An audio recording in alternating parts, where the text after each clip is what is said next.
Penjabat Wali Kota Ambon, Bodewinati Mena mengakui Pemkot Ambon tak punya kewenangan tertibkan APK. Penjabat Wali Kota Ambon, Bodewinati Mena mengatakan pemerintah Kota Ambon tidak mempunyai kewenangan menertibkan alat peragaan kampanye atau APK menjelang pemilu 2024. Pasalnya yang berhak menentukan pelanggaran pemasangan APK dari pihak Badan Pengawasan Pemilu atau Bawaslu. Meski begitu, saat ini pemerintah Kota Ambon sudah bekerja sama dengan Bawaslu dan petugas Satpol PP saat penertiban APK nanti. Dia mengakui pemerintah Kota Ambon mempunyai peraturan daerah atau Perda tentang ketertiban umum terkait lokasi pemasangan APK.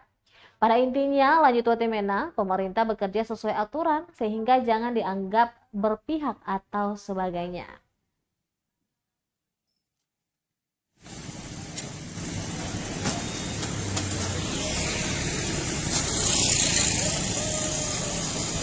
Download Tribun X sekarang, menghadirkan lokal menjadi Indonesia.